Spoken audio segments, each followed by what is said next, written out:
Kembali lagi di channel YTI. Nah, di video kali ini kita akan membahas mengenai kebenaran hantu. Jadi, di artikel fisika kelas 11 menjawab pertanyaan apakah hantu itu ada dan bagaimana keberadaannya dalam perspektif sains. Keep on watching.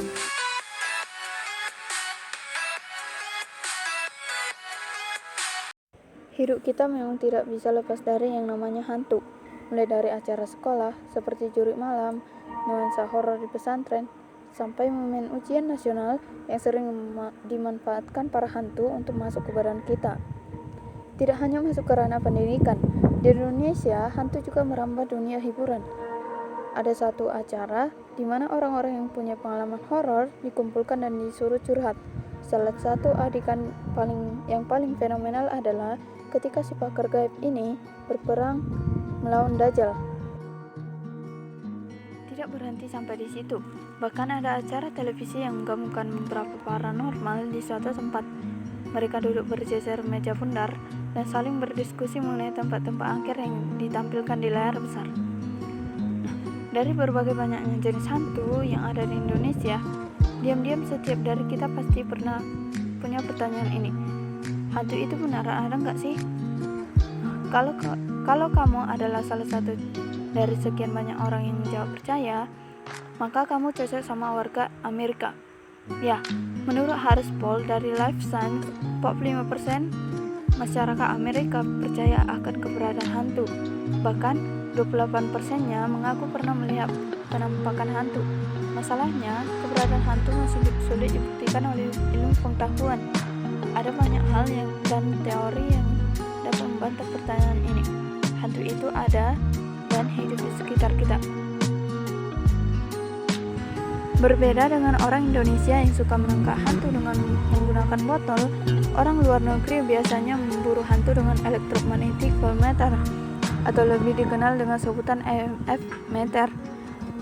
Nah, orang luar negeri nggak pakai botol bukan karena takut setannya jadi manis, karena botolnya kesirup.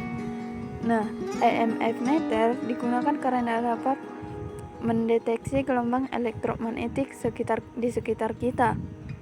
Loh, apa hubungannya gelombang elektromagnetik sama hantu? Ya, mereka percaya kalau hantu dapat dideteksi melalui gelombang elektromagnetiknya. Tapi, sampai sekarang belum pernah ada satupun para pemburu hantu yang berhasil menemukannya. Kamu pasti pernah deh baca atau menonton film yang menceritakan kekuatan supranatural bangsa-bangsa kuno. Hal ini menandakan bahwa dunia perhantuan memang sudah ada sejak lama. Bahkan, fisikawan sekelas Albert Einstein pernah memberikan penjelasan melalui hukum termodinamikanya. Seperti yang kita ketahui bersama, hantu seringkali digambarkan sebagai arwah penasaran.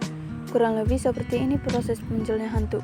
Ada manusia yang meninggal, lalu arwahnya menyangkut di dunia manusia dan tidak ikut mati. Akhirnya, karena nggak ada kerjaan, dia menakut-nakuti manusia. Masalahnya, dari mana arwah ini berasal? Apabila mengacu pada hukum termodinamika 1, apakah energi tubuh kita yang mati akan berpindah dan menjadi hantu?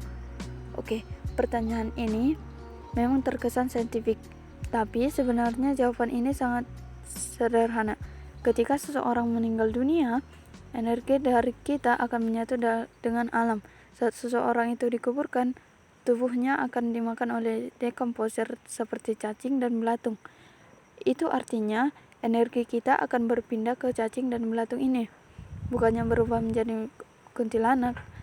Lagi pula, sekarang coba kita pakai akal sehat. Kalau benar ada, bukankah seharusnya ilmuwan sudah bisa menangkap energi hantu untuk dia mati dengan lingkungan yang terkontrol? Joe Nickell, satu-satunya orang yang bekerja secara full-time menjadi investigator paranormal berbasis ilmu pengetahuan, dalam wawancara dengan Fox, mengungkapkan kalau sampai saat ini belum ada hantu yang keberadaannya telah dibuktikan oleh ilmu pengetahuan. Menurutnya, salah satu hal yang menyulitkan adalah begitu beragamnya definisi tentang setan ini. Kalau dipikir-pikir, benar juga Joe Nickell ini, karena apapun hal yang tidak dapat dicerna oleh manusia seringkali dikategorikan sebagai ulah setan. Kursi goyang sendiri, pasti setan tuh. TV nyala sendiri, pasti setan tuh. Oke. Kita tahu kalau sampai sekarang sains berpendapat kalau hantu itu tidak ada. Ilmu pengetahuan belum bisa membuktikan keberadaan hantu. Tapi kalau begitu, bagaimana dengan pengalaman mistis orang-orang? Kita semua pasti pernah dengar itu kan? Nah, untuk yang satu itu, sains punya jawabannya. Ya, sains belum bisa membuktikan hantu, tapi sains juga berpendapat kalau kita bisa melihat hantu. Salah satu yang paling sering disinggung adalah karena frekuensi rendah. Kamu tahu kan, pembagian bunyi berdasarkan frekuensi? Percaya atau tidak, suara dengan frekuensi infrasonik dapat membuat kita bisa melihat hantu. Sebuah jurnal berjudul The Ghost in the Machine menjelaskan kalau paparan gelombang infrasonik dapat menyebabkan depresi, menimbulkan perasaan dilihatin seseorang, dan bahkan halusinasi. Neil deGrasse Tyson, seseorang astrofisikawan, mengungkapkan bahwa suara dengan frekuensi 18 Hz dapat menggetarkan struktur dari bola mata manusia. Jadi, kalau kita mendengar suara dengan frekuensi serendah itu, akan mempengaruhi penglihatan kita. Seperti misalnya kita seakan-akan melihat sosok makhluk dari sudut mata kita. Jadi, sekarang sudah tahu kan, apakah hantu itu benar-benar ada? Sampai saat ini, hantu belum bisa dianggap ada di mata sains. Meskipun begitu, bukan berarti hal-hal semacam itu tidak ada. Dunia ini memang masih penuh misteri dan banyak yang belum dipecahkan. Kalau menurut kalian, gimana guys? Buat di kolom komentar ya.